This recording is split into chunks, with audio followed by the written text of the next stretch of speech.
小さい。 Yo yo yo, selamat datang kembali di channel yang paling Nime Vibes sejagat YouTube.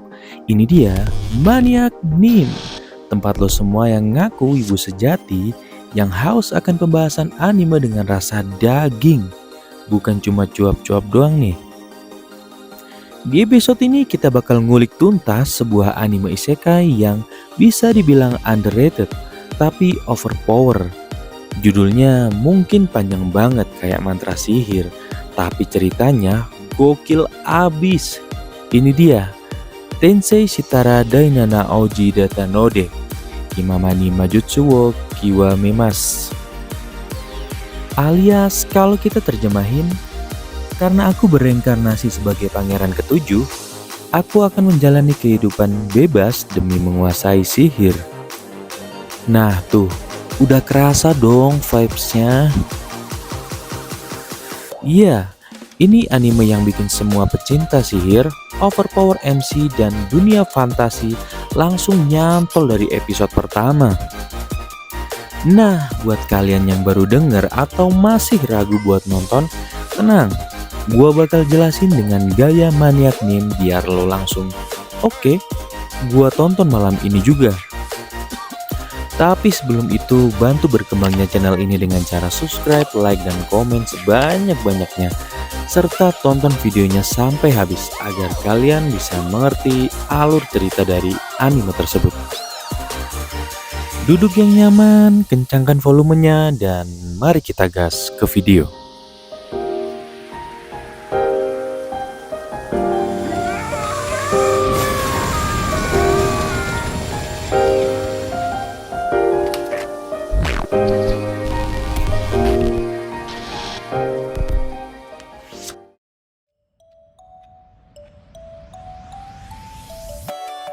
Anime ini diadaptasi dari light novel karya Kenkyo na Circle yang juga punya manga adaptasi ilustrasi oleh Yosuke Kokuzawa. Versi animenya digarap oleh studio Sumugi Akita Animation Lab dan tayang perdana di Spring 2024 dengan genre isekai, fantasi, magic, action, dan pastinya MC overpower dong. Ceritanya ngikutin seorang pria misterius di dunia modern yang jago banget sihir dan akhirnya mati. Tapi dia bereinkarnasi ke dunia lain sebagai pangeran ketujuh dari kerajaan Salum dengan nama Lloyd the Salum. Tapi yang bikin menarik, Lloyd ini benar-benar gak peduli sama yang namanya tahta, politik, atau bahkan keluarganya. Dia cuma punya satu ambisi. Aku cuma mau menguasai sihir sampai titik puncak.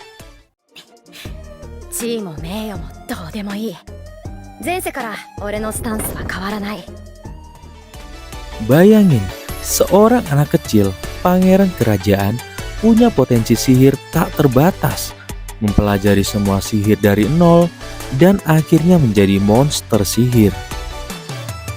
Sekarang kita bahas karakter-karakter yang bikin anime ini hidup. Gak cuma MC-nya aja yang keren, tapi karakter pendukungnya juga punya porsi penting bro. Yang pertama yang jelas Lloyd the Salum. Ini dia MC kita. Bayi yang lahir dari keluarga bangsawan, tapi pikirannya udah dewasa karena dia adalah reinkarnasi dari penyihir legendaris. Sejak bayi, dia sudah bisa menggunakan mantra. Sejak usia 5 tahun, dia udah bisa teleportasi, bikin lingkaran sihir sendiri, dan bisa ngalahin iblis dengan jentikan jarinya loh. Tapi dia punya kepribadian nyantai, cuek, dan kadang ngeselin. Pokoknya definisi overpower MC, tapi nggak sok bijak. Karakter kayak gini tuh refreshing banget di tengah banyak anime isekai yang MC-nya sok filosofis.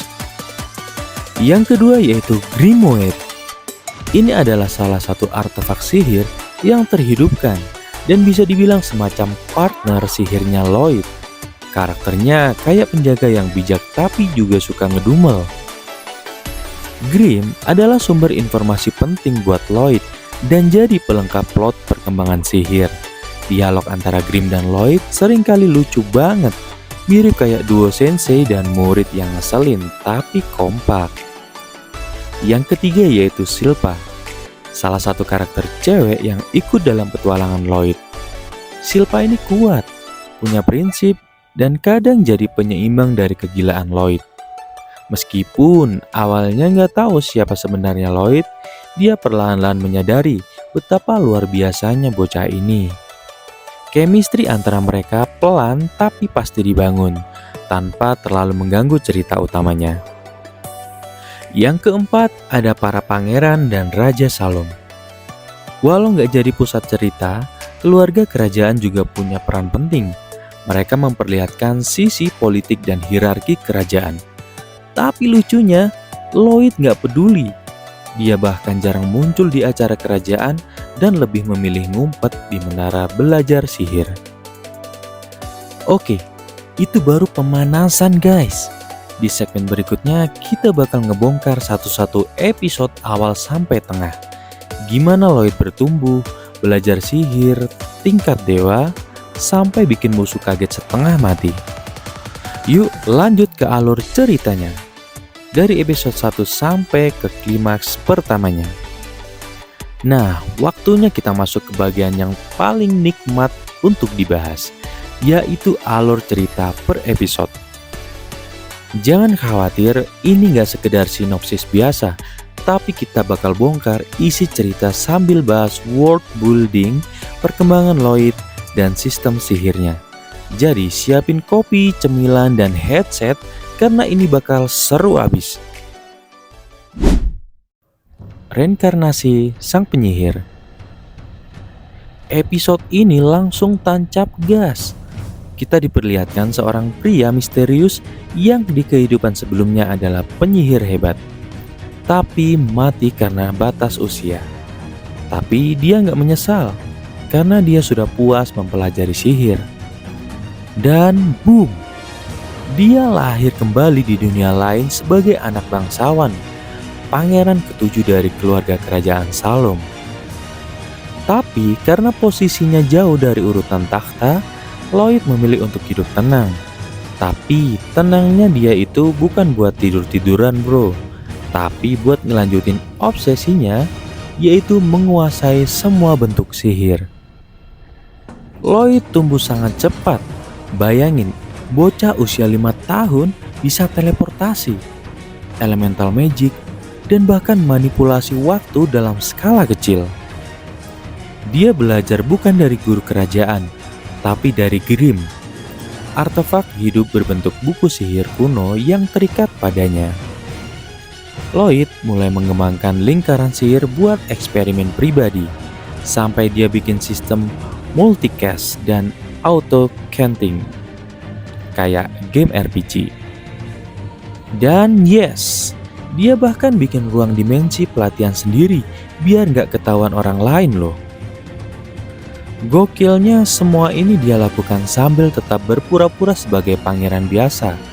Jadi bisa dibilang Lloyd adalah overpower undercover. Lloyd mulai melakukan ekspedisi keluar istana untuk mencoba ilmu sihirnya. Disinilah dia ketemu makhluk iblis pertama, yaitu Ifrit, pemanggilan api kelas tinggi. Disinilah kita lihat seberapa mengerikannya Lloyd. Bukan cuma menang, dia mengubah mantra pemanggilan musuh dan mengunci energi magisnya untuk diteliti nanti. Gila nggak tuh? Di episode ini juga, Silpa mulai diperkenalkan sebagai penjaga kerajaan yang curiga terhadap kekuatan Lloyd. Tapi setelah menyaksikan langsung, dia memilih untuk membantunya. Oke, kita lihat dikit nih dari alur dan bahas sistem sihir di dunia ini. Ini penting banget karena jadi fondasi dari anime ini. Dunia tempat Lloyd bereinkarnasi ini terbagi dalam 4 elemen utama. Yang pertama yaitu sihir api, yang kedua yaitu sihir air, yang ketiga yaitu sihir angin, dan yang keempat sihir tanah. Tapi di atas itu ada sihir tingkat tinggi, yaitu sihir dimensi, sihir pemanggilan, sihir roh, dan sihir penolakan atau anti-magic. Nah, kebanyakan orang cuma bisa kuasai satu atau dua elemen. Tapi Lloyd, semua elemen dia kuasai. Bahkan dia menciptakan teknik baru yang kayak sihir senyap, mantra otomatis, dan sihir anti-deteksi. Bahkan cloning tubuh melalui partikel sihir. Ini sih bikin dia lebih mirip ilmuwan sihir daripada penyihir biasa. Cerita makin seru ketika para bangsawan mulai mencurigai aktivitas Lloyd. Beberapa pangeran senior merasa terancam, tapi mereka nggak tahu kalau yang mereka waspadai itu monster dalam bentuk anak kecil. Munculnya organisasi gelap, The Black Summoners. Nah ini dia bro, kita masuk ke arc yang mulai serius. Di episode 9 ke atas, muncul kelompok misterius bernama Black Summoners. Mereka punya kekuatan sihir terlarang yang mengancam kerajaan dan dunia. Mereka bisa memanggil makhluk dari dimensi neraka, dan satu-satunya yang bisa menyaingi itu, Lloyd. Banyak sih orang yang bilang anime ini kayak campuran Mushoku Tensei, Kenja no Mago, dan Mahoka Koko no Retose, tapi lebih santai. Tapi menurut gue pribadi, Lloyd itu beda cuy. Tujuan hidupnya jelas, dia nggak peduli hal lain selain menguasai sihir. Sikapnya nggak beban, nggak banyak curhat atau bimbang. Ilmu sihirnya masuk akal, dia nggak asal OP, tapi karena logika sistem sihir yang bisa dikembangin kayak teknologi. Dan yang paling penting, anime ini bukan tentang menyelamatkan dunia, tapi tentang menyelami ilmu sihir.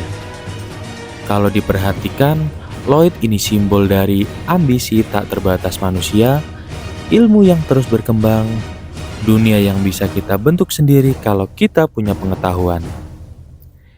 Ini bikin anime ini punya kedalaman meskipun ditutupi dengan gaya ringan. Light novelnya sampai volume 10 dan masih ongoing. Di versi manga, beberapa adegan eksplorasi sihir lebih detail dan panjang. Lloyd adalah satu-satunya karakter yang bisa menggunakan Zero Canting di seluruh sejarah dunia itu.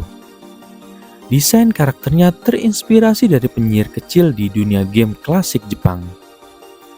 Ada juga rencana OVA yang fokus ke masa kecil Lloyd yang lebih banyak eksperimen gila. Wah, gimana nih guys? Udah nonton belum? Kalau belum, tonton sekarang juga. Ini anime isekai yang gak cuma kasih kekuatan tanpa arah, tapi juga penuh logika, teknik, dan ambisi yang relate banget. Dan buat lo semua yang suka nonton anime dengan MC overpower, dunia sihir yang kompleks, dan karakter nyentrik yang gak drama berlebihan, ini anime wajib masuk watchlist kalian. Kalau gue pribadi sih kasih rating anime ini 8,7/10 untuk plot, 9,2/10 untuk sistem sihir, dan 10/10 untuk Lloyd.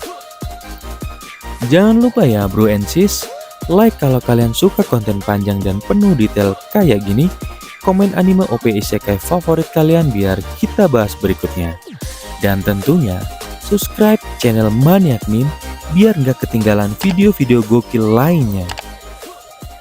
Maniac Meme undur diri, sampai ketemu di video selanjutnya. Arigatou gozaimasu. Mata ne.